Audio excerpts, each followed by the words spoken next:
Good morning, good day, good evening, depending on what time of the day you're watching this, or you might possibly watching a recording.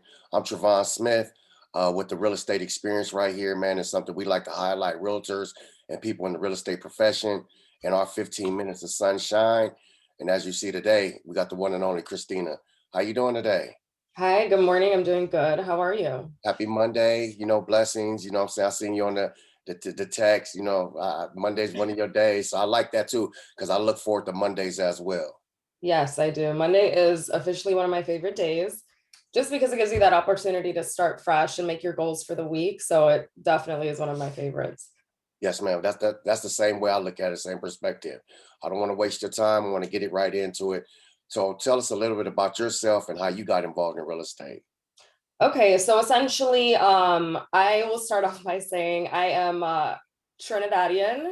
Mm, So born in Trinity, came here very young at 7, so grew up in LA. Got into real estate because throughout the years, I realized that what am I going to do that is going to like satisfy me in terms of the life I like to live, traveling, and kind of being free and financially stable. So after doing, nursing for a while, I decided to just go all in and like real estate just fit. So that's how I got into it. yeah, with the real estate, I always ask that because so many different realtors decided to get in for certain reasons. Like some people, their family was involved. Some people, just felt like the 9 to 5 wasn't for them.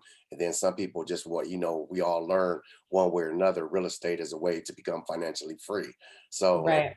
and I think that's one of the things that you were just stating. Like, what am I going to do to want, if I'm not wrong, to adjust to the lifestyle that I want to live in.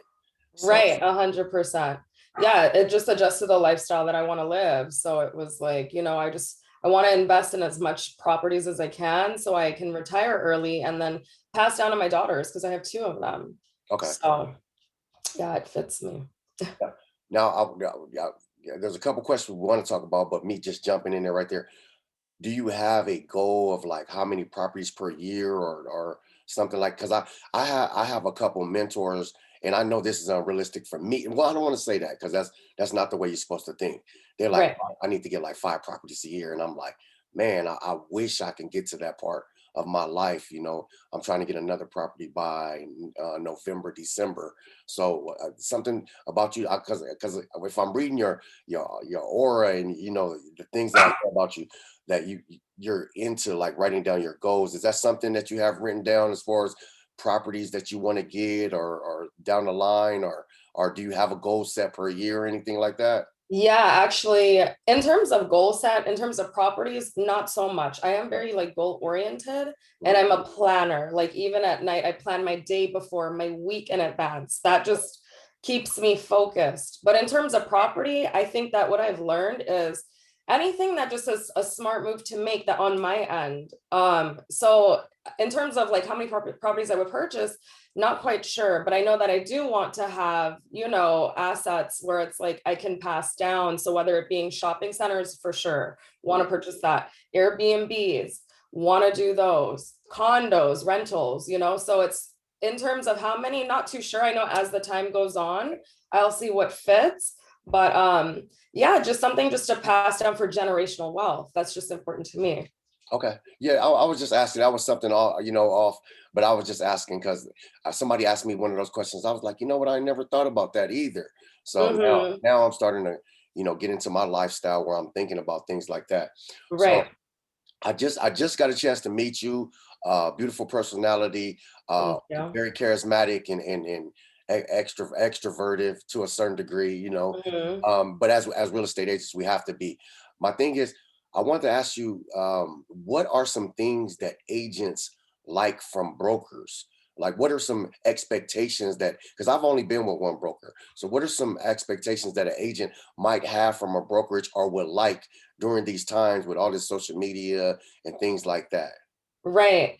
I think this is my second brokerage, and I'm so blessed to be a part of Agents of LA. I just feel that, just the broker itself, Ty is amazing. He's somebody that you can really learn from. So for me, every agent's different. Yeah, we have your part-times, we have your, your full-time. I am full on in. So when I was with my previous brokerage for a year, um, it was important to me that I learned a lot, but at the same time, when I realized like my time is up with him, it was because I wanted to be more engaged. So that's what fits me, like being engaged with my coworkers, I guess you can say, the people I work with every day, the people who do real estate, like learning from them, being engaged, a brokerage that I can kind of progress with. So one of the things I really wanted to just get like heavily into luxury and just a different aspect of it. So that's what made me make the decision of switching. Mm. So I think it just depends on you. Like, what is it that you're looking for? Are you like a full-time and you want to go all in? What are you looking for as an agent, within a brokerage? But me, it was definitely like team. Like I love our team at Agents of LA. So that was a big thing. Okay. Yeah. So from what I'm hearing, it's more a brokerage like fit personalities. Like if this brokerage does a lot of classes, then that might fit that personality. If this brokerage does a lot of group meetings on a Monday Right. night at playing bingo, that might fit these people. So Right. okay, Yeah, for me, it was more like being engaged with everyone and team, and then just learning from like the best, like essentially, I guess you can say, just getting as much knowledge as I can and being hands-on, which is what I'm experiencing at the brokerage I'm with now. So, okay. yeah. I want to talk a little bit about speaking of brokerages and realtors. What is some advice or some tips that you may give in this market to some of the let's focus on the buyers, because like I've been with some buyers all week. We've been putting in offers, 50,000 over bid, 70,000 over bid, and I'm like, I'm sorry, going back to the family. What is some advice that you could give to maybe somebody who's watching this, like, hey, like they're just feeling down and out? Is it something to feel down and out about, or you've seen this before on your radar? Or, Right. No, of course. It does on both ends, like buyers and as an agent too. It's like it's a lot of work and some people just don't really understand that part of it. But on both ends, I would say that, especially in the market today, being a seller's market, and I have also as well, seen over asking prices. So it does get a little frustrating, but I would say definitely hang in there. The biggest thing I learned so far is just being able to negotiate with the seller's agent, talking to that agent. I always like go in explaining, kind of describing my clients, talking with them, letting them know how much they love the home. This is what they're interested in. They have kids, whatever the situation is. But I learned just talking with them and being in communication with that agent, it really does make a difference. And even with the over bidding prices and whatnot, yeah, I have experienced that. And when I do see that, I try to just negotiate and just say, what is their offer looking like, and kind of talk my way through it. So I would always say the big thing too is like just don't give up on that, because what is like meant for you and what, if you're interested in this house, I feel like it will come, like it eventually will definitely come. So okay. yeah, that'd be my advice. That's definitely good advice, and some of that stuff I definitely understand, because it's like just talking to your buyers, like, hey, you just got to stay positive, be speaking in. I'm a big person on speaking into existence, so Right. we got to stay positive. The energy has to be right. Um, we have about maybe 6 months left, and going into 2022. What are some things, you just come into a new brokerage, what are some things that you have as personal goals, or even business goals in your head that you're focused on for the rest of the year? So essentially as personal goals, I would say that every day I'm learning. So every day is a learning experience as an agent. So I always try to look at it like learning the most I can, learning something new every day and something different I didn't know yesterday is really important to me, because you don't know everything. Like you can be in the industry for 30 years and you're still going to learn something new. So it's like just picking up as much knowledge as I can. At the end of the year, I would say that my goal would be to definitely buy my first rental property, which I have yet to do. So that's a big goal for me because I am new in real estate. It's been about a year and not even quite a half yet. So Okay. my goal is get my first rental. And yeah, I mean, I'm just working towards that every day and saving and investing and putting money aside. So, Okay. and a big thing too, I will say as a goal for myself is I realize that relationships are so important. So just throughout the process is building those relationships, which I have seen now. I have a lot of clients that I get a lot of referrals. Today I have a meeting at 1 with a client, and that's a referral from my old brokerage. Okay. So just building that referral base so I can kind of like, have those clients on the side too is what's really important to me. Yeah, kudos, because that says a lot about you if you get a client from your old brokerage. So, Yeah. that's definitely a big showing of respect. Mhm.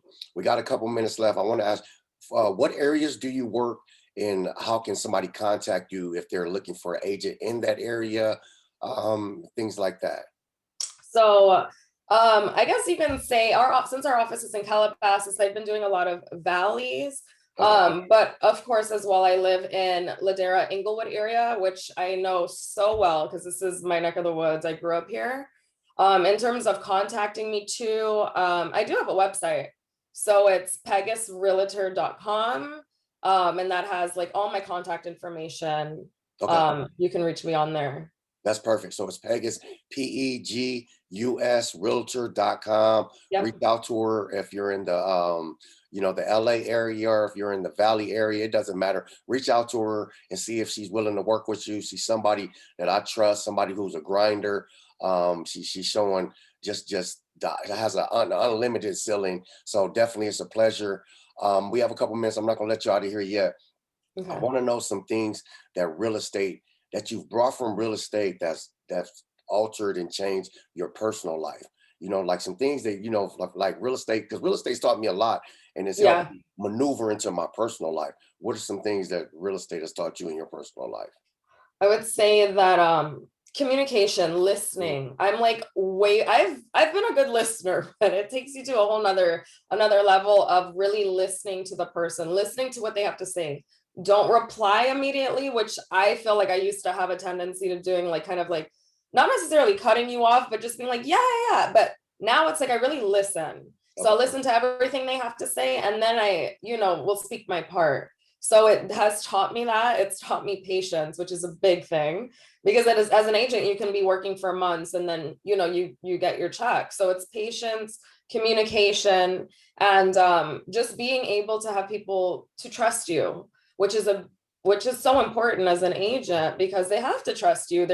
You're dealing with, their investments, their money. So it's just making sure that they feel like they can trust me. Yeah. Yeah, and I think that's a very big challenge for us as realtors, because a lot of people may say, well, this and that. Like, there's a lot of behind the scenes grinding and after hours, from reading material, posting material. Like you said, you have a website. You have to invest in yourself. If you don't invest in yourself, nobody else will invest in you. That's how I feel. So Right. I'm like I said, I'm proud of you. Like, I just met you, but I can tell you have Yeah. a high ceiling. So keep up the work. You're around the right people. As far as they're all grinders over there. Just pick their Mhm. brains to keep doing what you're doing, and that's it. But go ahead and give them your information again. Well, the website, correct? Yeah, the website. So it's Pegus, Pegus, realtor.com. And that has my contact information on there. And Instagram is Pegus Realtor. So Okay. you can reach me on that. Well, Christina, I appreciate you checking in. TRAVON Smith right here with the real estate experience. I definitely appreciate you checking in. I'm gonna check in with you sometime down the future and see how things are going. Hopefully we can close a couple of things together, figure some things out. Yeah, I'm So excited. have a great day. Appreciate Thank you you. once again for checking in. Thank you. Have a good day. You too. Bye bye.